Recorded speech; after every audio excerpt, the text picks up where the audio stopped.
The forgotten key. A single key unlocks more than just doors. It unearths buried truths. The first time I saw the key, it was resting in the dust at the bottom of an old cedar box, no larger than the palm of my hand. Its teeth were jagged, rust eaten into the grooves, and the head bore a strange engraving I couldn't quite decipher in the dim light. The air around it felt colder than it should have, as if the object itself was holding its breath. I hadn't planned on finding it. I had come to clear out my grandmother's house after her passing, a place I had avoided for years. But something about that key seemed to demand my attention. The house was heavy with silence, the kind that pressed on the ears, curtains drawn, air stale, every corner smelling faintly of mothballs and forgotten memories. The attic was the worst of it, boxes stacked like forgotten tombs, photographs with eyes that followed. It was there, digging through her belongings, that I uncovered the cedar box hidden beneath a false plank in the floor. Dust clung to my fingers as I pried it open, and there it was, the key, waiting like it had been placed for me to find. I picked it up, its weight heavier than expected, as though the metal carried centuries rather than years. I wanted to dismiss it as an ordinary trinket, some relic of my grandmother's past. But the longer I held it, the stronger the unease grew. I felt watched, even in that empty attic, shadows stretching a little too far, the creaks of the house, sounding like careful footsteps. The strange thing was that my grandmother had never been one to keep secrets. At least that was what I had believed. She lived simply, a quiet woman who tended her garden and told stories that rarely strayed from family history. Yet the presence of this hidden key told another story. Secrets don't sit in plain sight. They're buried, locked away, meant to stay hidden until someone foolish enough digs them up. I turned the key in my hand, the engraving catching the light. It looked like an initial, maybe an old family crest, though I couldn't recall ever seeing anything like it. A sudden urgency settled into me, a gnawing thought that this key belonged somewhere within the house. A locked drawer, a forgotten door, something left closed for decades. Downstairs, I walked the halls with the key pressed into my palm, my footsteps echoing against the wooden floorboards. The house felt alive, breathing around me, whispering, with the shifting wood. Every door I tried was unlocked, every drawer open. For a moment, I wondered if it was a mistake, if the key didn't belong here at all. But then I remembered something. A story she used to tell me when I was young, about a room no one must enter. I'd laughed then, assuming it was just one of her bedtime tales meant to frighten me into obedience. But now, with the key burning against my skin, I wasn't so sure. The room was at the far end of the hall on the second floor, its door always closed. I had never tried it before, never dared. My grandmother had once placed her hand on my shoulder as I stood near it and whispered, "Don't. Just don't." The memory returned sharper now, and I felt the prickle of sweat on the back of my neck. The knob was cold beneath my fingers when I reached it. I pressed and the door rattled but did not yield. Locked. My pulse quickened. With trembling hands, I slid the key into the lock. For a heartbeat, I thought it wouldn't fit, that I was chasing ghosts. But then the teeth aligned with a soft click, and the door creaked open, exhaling a stale breath from the darkness inside. The room smelled of mildew and dust, but underneath it was something sharper, something metallic. My eyes adjusted to the gloom, shapes slowly forming. A chair, a desk, shelves along the wall, papers scattered as though someone had left in a hurry. And then, in the center of the desk, I saw it. An envelope, yellowed with age, my name scrawled. Across it in my grandmother's unmistakable hand, my breath caught. She had written to me but hidden it away, sealed inside a locked room. Why hide something meant for me? I reached forward, fingers brushing the brittle paper, but hesitation froze me. The air in the room grew heavier, colder, as if the house itself disapproved. I slid the envelope open with care. Inside was a single folded letter. The handwriting wavered, but was deliberate, each word pressed into the page with urgency. The first line made my stomach twist. "If you are reading this, it means the past has finally found you." I read on, eyes scanning, dread mounting with every line.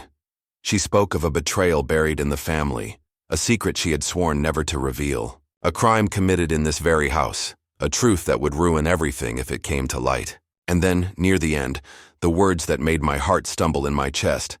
The blood on my hands is not only mine. Before I could process the meaning, a sound echoed through the hall outside. A sharp, deliberate knock against the wooden floor, like footsteps. But I was alone in that house, or at least I thought I was. The knock echoed again, heavier this time, reverberating through the floorboards like a heartbeat. My pulse matched it, thudding in my ears. I pressed the letter against my chest as if the paper could shield me, though I already knew it contained more danger than any presence outside the room. For a moment, silence returned, thick and suffocating, as if the house was waiting to see what I would do next. I stepped carefully into the hallway, every creak of the floorboards beneath my weight amplified. The shadows pooled at the edges of the corridor, stretching longer than they should, reaching for me as I passed. I whispered to myself that it was nothing, just the old bones of the house settling. Yet deep down, I knew that knock had been deliberate, timed, and purposeful. The hallway ended in the staircase that curled downward into the dark. I peered over the railing, breath held. Nothing. Just the outline of the sitting room below. Furniture, draped in white sheets, dust swirling like faint spirits in the air. Still, my unease didn't lessen. The letter burned in my grip, and the words repeated in my mind like a warning. The blood on my hands is not only mine. I returned to the locked room, closing the door behind me, though the key trembled in my hand as I twisted it in place.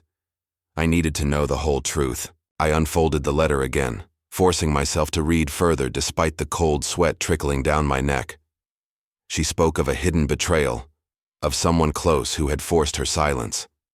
Names were written but smudged, the ink blurred as if her hand had shaken or she'd tried to obscure them. The year was clear though, 1978. Long before I was born, long before I thought she had any reason to be afraid. And then, at the bottom of the page, a final line scratched harder into the paper than all the rest, a desperate scrawl that sent my breath hitching. Do not trust the one who knocks. The letter slipped from my fingers and landed softly on the floorboards. My ears rang. The knock. The deliberate sound outside moments ago. She had known. She had known someone would come when the key was found, when the letter was read. Suddenly the air in the room thickened, pressing down on my lungs. I staggered, back from the desk, eyes darting to the corners. Something about the place felt wrong, as if the walls themselves leaned closer, listening. I couldn't stay there. Clutching the letter again, I unlocked the door and stepped into the hallway, my legs unsteady beneath me. The silence in the house was absolute, broken only by the faint groan of timber shifting under unseen weight. I moved quickly, descending the stairs, the banister cold against my palm. Every step felt like a descent into something I could no longer turn away from. At the bottom of the staircase, I noticed something out of place. On the floor near the front door, a smear of fresh dirt streaked across the wood leading inward. I hadn't tracked it there. The realization made the hairs on my arms rise. Someone had been inside after all. Maybe still was. I followed the trail cautiously, each breath shallow. It led toward the sitting room, its furniture ghost-like beneath the shrouds. The heavy grandfather clock stood silent in the corner, its pendulum frozen mid-swing, as though even time had chosen to halt. I stepped forward, and the floor groaned in protest. That was when I heard it. Faint, ragged breathing, too controlled to be natural, as if someone was trying to mask it. The sound seeped from behind one of the larger draped chairs. My throat tightened. Instinct screamed at me to flee, but my feet carried me closer, drawn by a mixture of dread and compulsion. I reached for the cloth covering the chair, and before my fingers touched it, the breathing stopped. The silence that followed was worse than the sound. It stretched, long and unbearable, until I yanked the sheet back in one swift motion. The chair was empty, but on the seat rested another envelope, crisp and clean as if it had been placed only moments ago. My name was written again, but not in my grandmother's handwriting. This one was sharper, more deliberate, carved into the paper with a hand that wanted to be noticed. The room tilted around me. My vision tunneled on the envelope, every instinct warning me not to touch it, yet knowing I had to. My fingers trembled as I tore it open.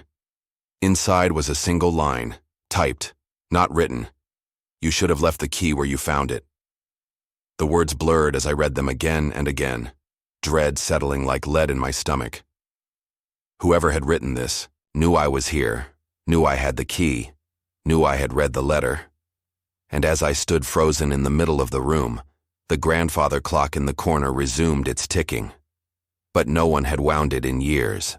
The ticking grew louder, each swing of the pendulum slicing through the silence with surgical precision. My chest constricted as if the sound itself was pressing inward. I stepped back from the clock, clutching the envelope with its ominous warning. Yet the letter from my grandmother weighed heavier still. Two voices from the past, colliding, contradicting, demanding I listen. I told myself I was imagining it, that the clock had simply jolted to life after years of stillness. But deep down, I knew the truth. Someone wanted me to hear it, wanted me to notice. This was not chance. It was design. The house seemed smaller now, the air thicker, as if it wanted to cage me. Every instinct screamed to run, to flee into the night and never look back, but the key in my pocket was an anchor. My grandmother's words chained me to the truth, and I couldn't escape it without knowing what she meant by "the blood on my hands is not only mine." I moved back toward the staircase, intent on leaving, at least long enough to clear my head. But halfway up, I froze. A faint creak above me, deliberate and slow, as if weight had shifted on the floorboards in the attic. My pulse spiked. I had just been there.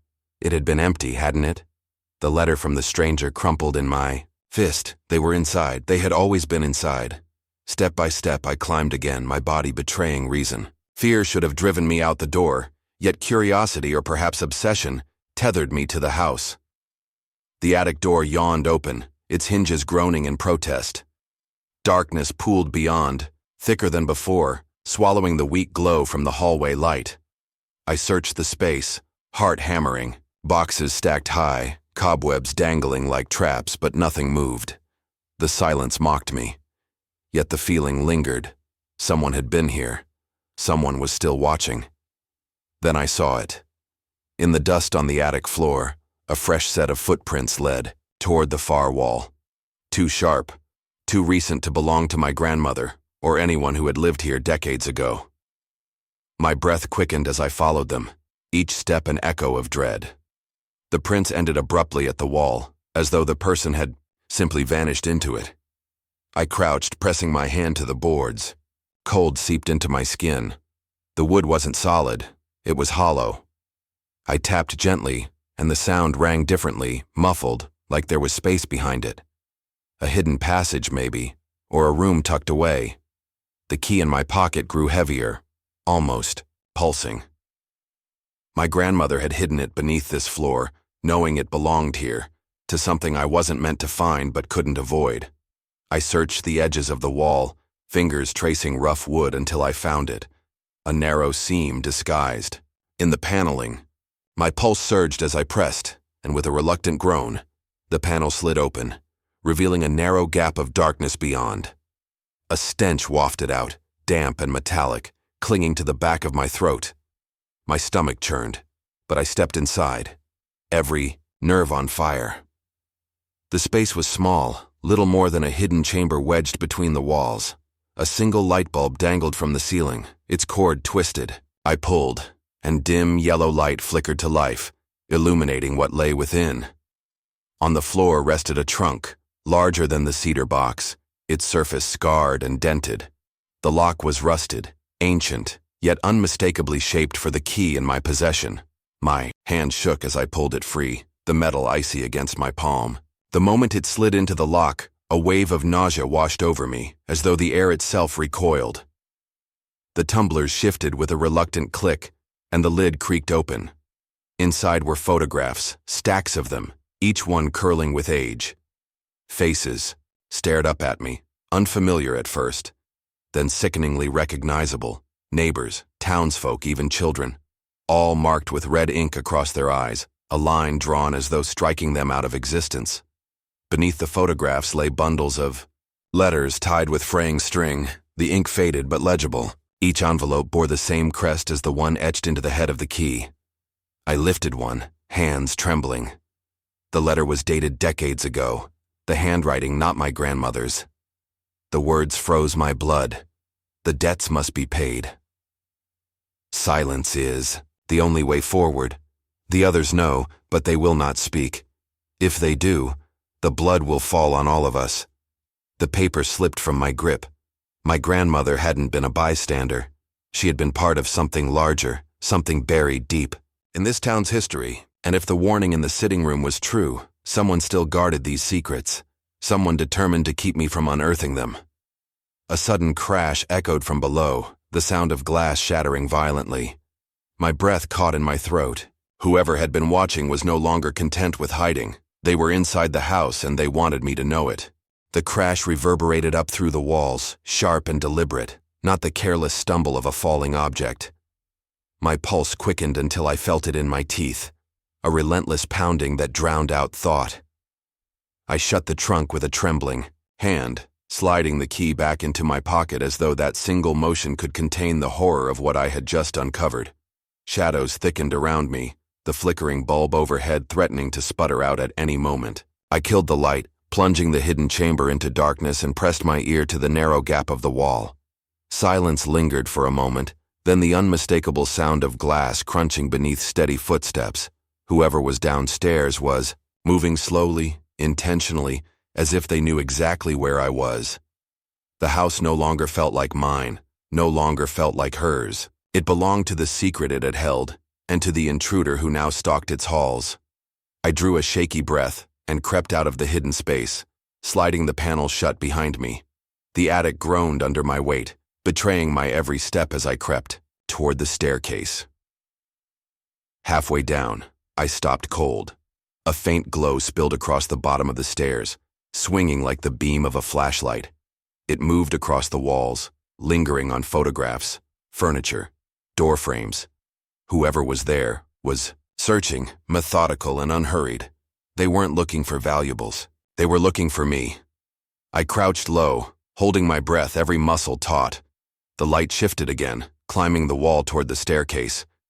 It paused at the landing, illuminating the family portrait that had hung there for decades. My grandmother's stern eyes stared from the frame, but now they seemed accusatory, as though condemning me for opening what should have remained locked. The beam moved past, and the footsteps resumed, heading deeper into the house. The opportunity to escape was there, fleeting and fragile. I edged down the remaining steps, careful not to make the wood groan beneath me, and slipped into the narrow hallway leading to the back door. My hand closed around the knob, sweat slicking the metal, but it refused to turn. Locked.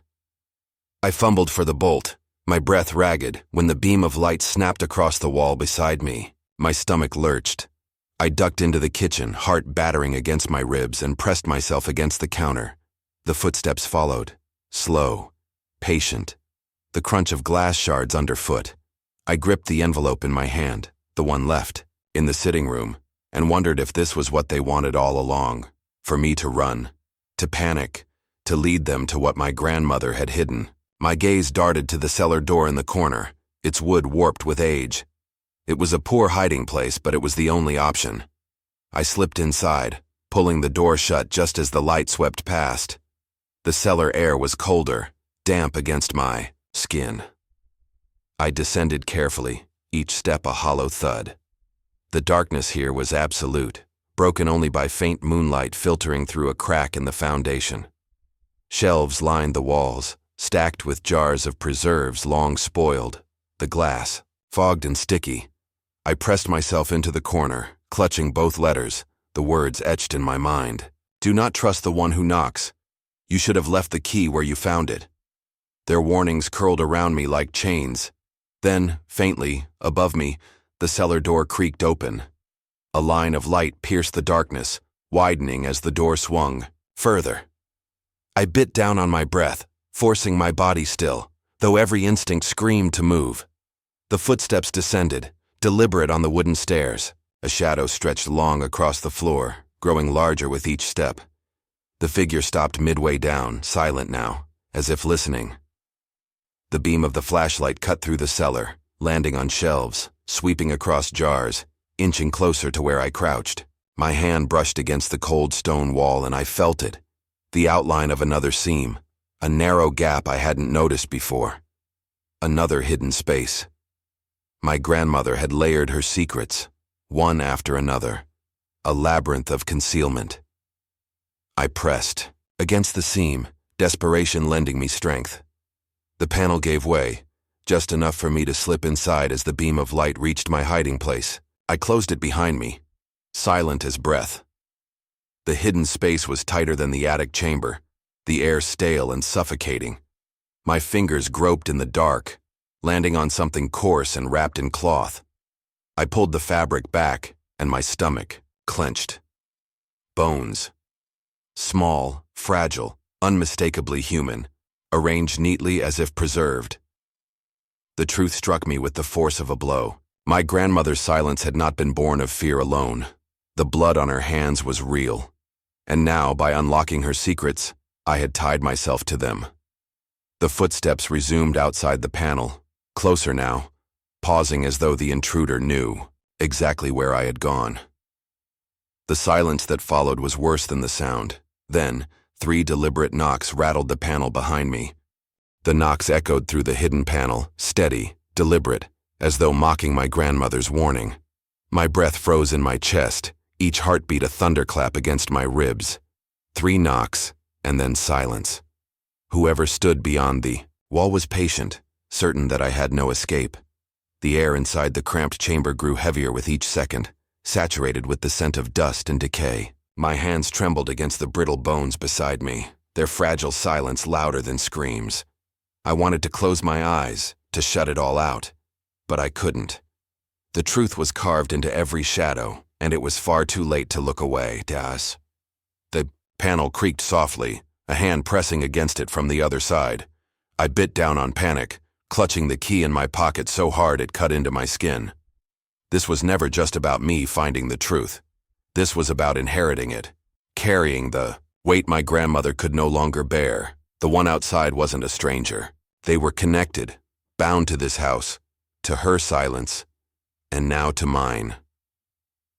The knocks came again, slower this time, and then a voice whispered through the wood. Low, hoarse, and chillingly familiar. You shouldn't have opened it. The breath left me in a shudder. Recognition bloomed in my chest, cold and merciless.